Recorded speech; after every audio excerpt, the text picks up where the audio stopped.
Hello, Onigato here for Oni in the Garden, and we're going to start over here with the blackberry because it's one of the very few things that are still alive. It's the second week of November, actually third week of November, and we in Central Texas got freezing weather over the last couple of days. So, blackberry, still alive. Very good. Blueberry, not looking so good, but it should bring back, I hope.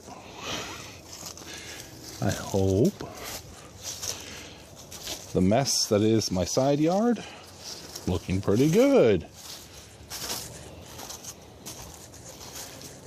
The mess that is my front yard, actually very dead. There's a lot of dead ground over there. So, yeah. The mess that is my garden. It's dead. Yeah. All the vines, all of everything just froze. The mescalin, or lettuce mix, is doing pretty good. And I did put in and have some pretty good results from whatever those are. I don't remember what I put there. Whatever those across that road there are, that is a weed, as is that, and that, and that, and a couple other things there. That right there is probably something I planted. No, I can't remember what it is.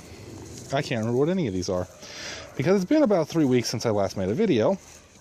Mostly because when daylight savings happened, I didn't realize I couldn't get out here in the evening. The tomato is currently a tent. We're expecting temperatures back in the 40s again tonight, so I brought a bunch of plants in into the house to save them, to protect them, and obviously they're doing okay, because that's going to be, let's see, that's the fern there, and that strawberry there. They did pretty well. That is a bunch of seedlings of, I'm not entirely sure what. The radishes are actually loving this weather. It was nice and cool for them. The asparagus got moved way back there and seems to have come through the freezing weather pretty well. The basil over there was inside, and it's doing okay. A little bit sun-starved, but not terrible. The bell peppers, or actually, they're not even bell peppers. I have no idea what they are. I have harvested 4 peppers off of them now, and did that just before the freeze because I knew they were going to be freezing, and you can kind of see they might survive, but they probably won't. There's a lot of dead branches on them, those. So that strawberry was brought in, and it's doing okay. That is daikon and carrots. So I'm hoping to see some stuff coming up from there. I do actually see, that's all daikon there, and over on this side I am seeing stuff coming up. Doesn't show up very well on the camera, but there is stuff coming up over there. So yeah, you might notice that the catnip is absent from there. That is currently being used to well, it's an empty pot now. The plant that's in there, I broke a offshoot of one of the other ornamentals that we actually bought intentionally and tried to get it to take. It didn't. But the catnip got moved over here. Some of it, half of it did. It's underneath there, and it does seem to be doing quite well after its transplant and the freeze. So The core plants themselves will be protected by the plastic barrier, and anything that comes up and over will be loved on by the neighborhood cats, which is part of the reason why I have it. It is a fairly effective flea control, apparently.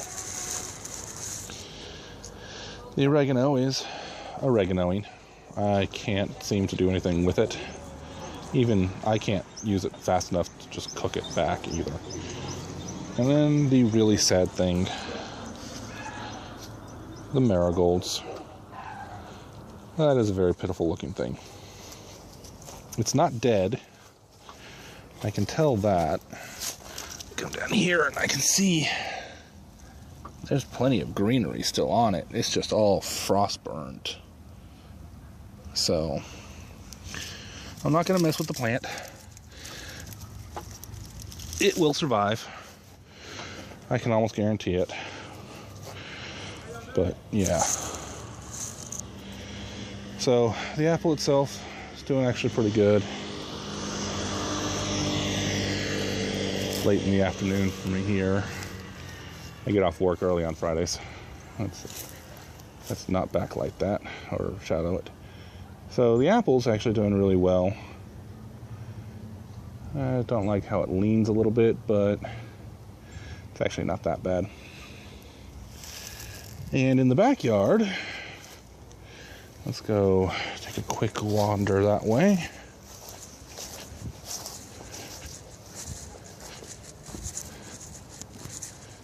Because there's some good stuff going on back there.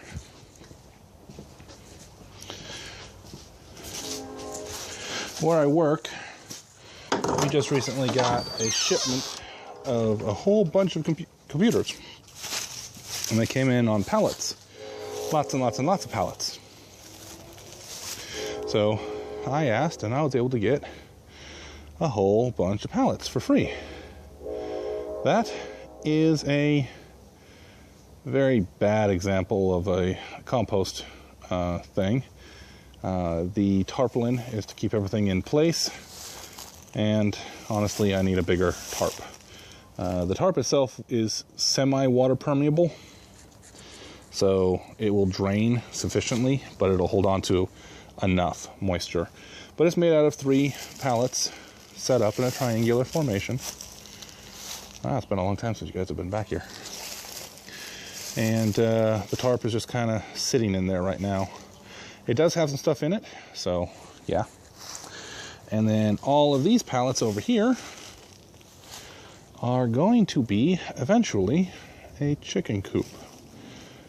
The city where I live allows chickens, up to 5 chickens in a household. And so what we're going to do is we're going to do the pallets and then loop around the pallets a chicken wire, probably just 1-inch chicken wire, and it'll be up about, well, I want to try to get 12-foot chicken wire so that I can put it all the way around and lay it down over the top and actually get a full enclosure. If I can't get 12 foot, I will survive with 6 foot, and I'll just make a fold over that way. Just double it up and fold it over to make a proper covering. But yeah, I've got all but like 4 pallets now. I just need 4 more pallets, and I got another source for some of those. So yeah, things are coming along. Talk to y'all later.